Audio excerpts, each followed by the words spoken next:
Welcome to the Next Step Recovery podcast. We call this More Than Recovery because addiction is so much more than just getting clean from our addictions, our strongholds. It's really finding our purpose in life, and that's what we're here for each and every day. I like to say that we have three purposes here at the Next Step Recovery podcast. The first purpose is to encourage people, to encourage those who are struggling in their addiction or just in life. It doesn't have to be an addiction. It could be anything. So we want to encourage you. Number two, we want to educate you. We want to help you help other people. We want to help you help others. And then finally, we want to expand our reach. We want to expand our impact. We want to expand our partners. Thank you so much for joining us today, and we look forward to a great show.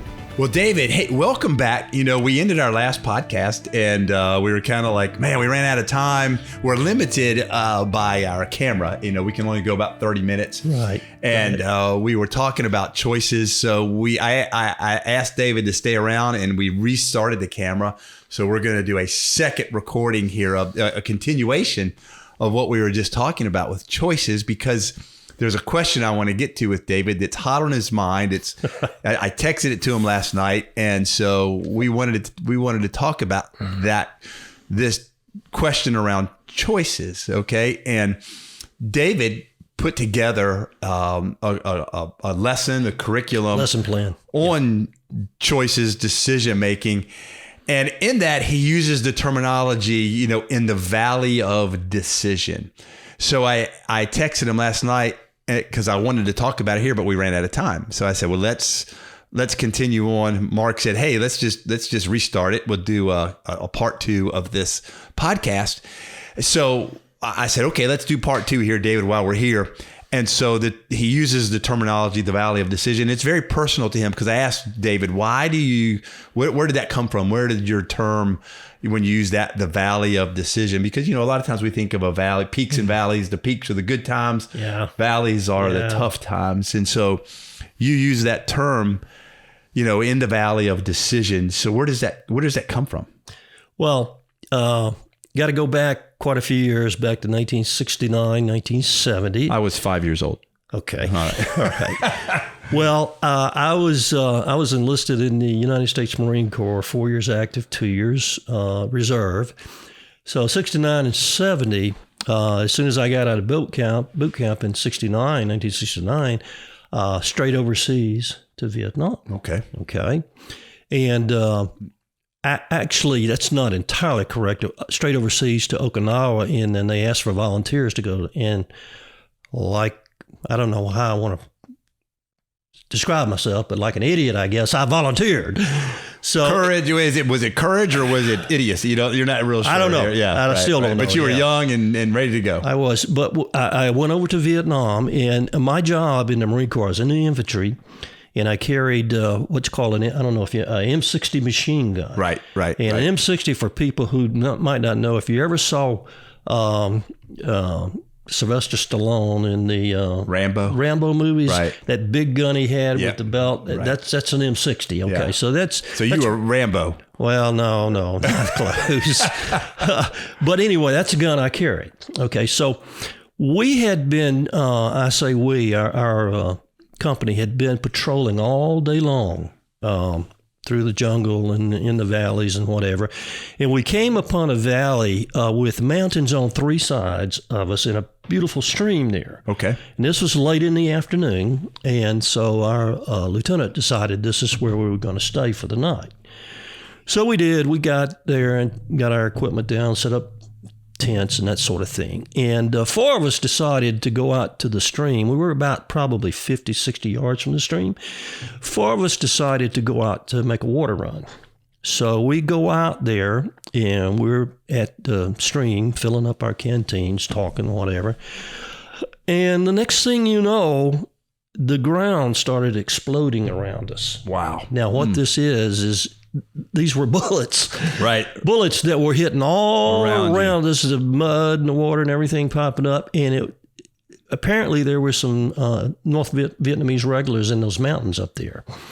And they were shooting at us. And so all this, and of course, anybody who says they're never scared in combat, they're lying to you. Yeah. Because we were scared. Yeah. We were. And so we had a little embankment type thing. We kind of got as close to it, almost tried to get in it as we could. And we determined as a group that we were going to have to make a run for it back to where our lines were. Well, and I told you this the other night, I'd like to be the one who said this, but I wasn't. Somebody else did. One of the other guys did. He said, guys, before we make a run for it, because some of us might not make it, we need to hold hands and pray. Yeah. Yeah, you told me that. Yeah. You did. And so we did. We held hands, a bunch of rough, tough, scrubby Marines out there holding hands in the middle of a combat zone with bullets flying all around us, praying. Yeah. And after we did, we each one by one made a run back, and not one of us got hurt. Not one of us got shot. That's good. Yeah, and later on there were some people that did end up getting shot, but not one of us got shot. God protected us. And so when I say the valley of decision, we four were in the valley of decision, big time decision, because we literally did not know if we would make it back to our camp alive. Right. That was a life or death decision. It was a life or death decision. And somebody had the know-all to say, let's just pray before we do this. Right. And so we did. And so, I equate that with people now, especially people in Next Step, because I have such a heart for these Next Step guys. They're in the valley of decision. When they're in Next Step, they're in the valley of decision. And they got to go through it. Like we had to go through it running back to our camp. They have to go through this valley and make the right decision. Yeah. Yeah. It's not easy. Yep. And they might feel like that they have bullets flying around. I'm sure they might do. feel like that things are, it's life or death. For many of these guys, it has been. Well, and I think, it's prison or not prison. Yeah, and I think, Todd, not only will they feel like it, but they actually will. Satan is going to be shooting bullets, fiery darts at them the whole time. Right. He will.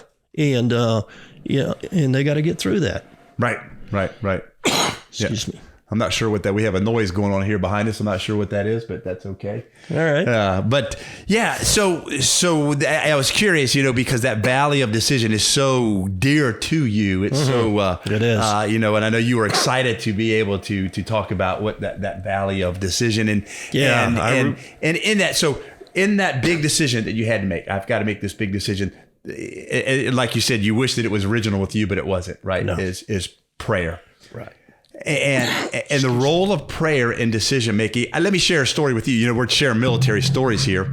Mine's not going to be as dramatic as yours. Okay, so mine's going to be a little bit different. Okay, so sorry. I'm on this. I'm in the Air Force, and I'm the instructor. And then there's a guy in the seat who is my student, right? Mm-hmm. And we take off, and we're heading out for a mission. It's a training mission, so it's not combat.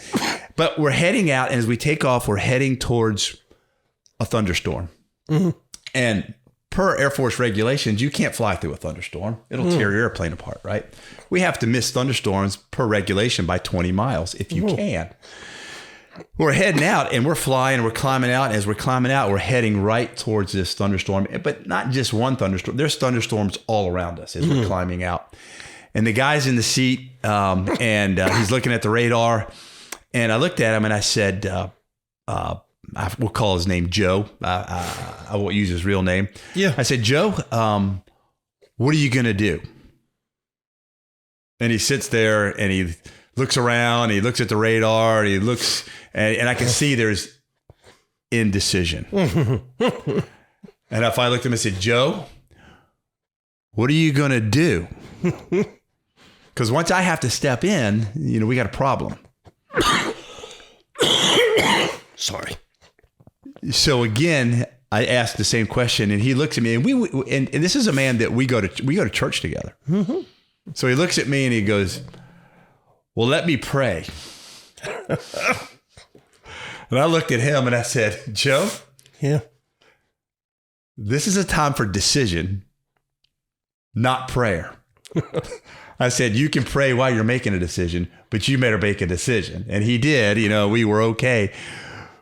But, sometimes I see it as the pray without ceasing moment, right? I have to make a decision while I'm praying.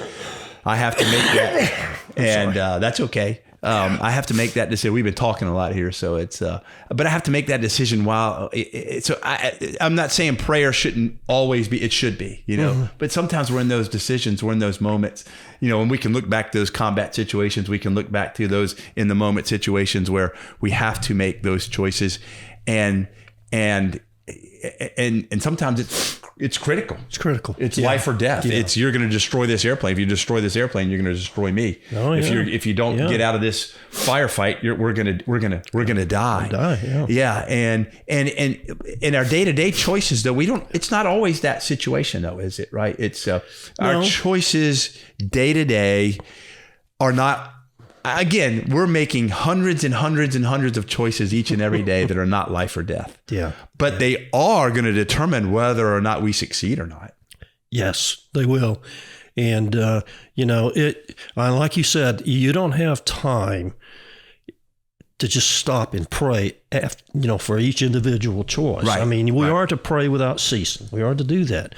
But sometimes, like we talked earlier, as a law enforcement officer, when I come up on someone and I've had guns stuck in my face and everything else, you don't have time to pray. Yeah. You got to not react, but respond right then. And when you're in an airplane, you don't have time to decide, well, maybe I'll do this or maybe I'll do that. Let me pray about it. No, you don't have time to do that. Well, it's kind of like the Bible, right? So there's some things I don't have to pray about. The Bible says that I'm supposed to give. Mm-hmm. I'm supposed to, the standard is a tithe. Well, I don't have to pray about tithing. No. I just got to do it. Well, same in the airplane. I don't have to pray about whether or not I'm going to go through this thunderstorm. That's right. The regulations say you're not. Yeah. So you don't have to pray about that. It's though again, we should be seeking God, but I know what I'm supposed to do. Yeah, you do. I know what I'm supposed to do. And a lot of our decision making is I know what I'm supposed to do. Yeah. I know it, but I just don't do it. Yeah. In the beginning of our conversation earlier, a while back, you said something very, very acknowledgeable. And that is on Sunday morning, I don't have to pray about whether I'm going to get up and go to church today. Right. It's not a decision. It's not a decision. Yeah. It's already done. Right. And I see that as the same way when you're on that airplane. Right. You don't have to pray about, am I going to do a safety check or am I going to do this? You're going to do it. Right. Yeah. Yeah. You're going to do those things. So we'll end with this. Good decision making. We'll kind of wrap it up here. Good decision making starts with my day. It does. It starts with how I begin my day. What am I putting in my mind?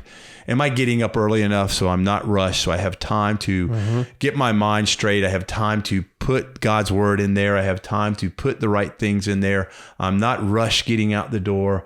I'm not emotionally drained by the time 8 o'clock rolls around. Exactly. I'm not having to rush through my day.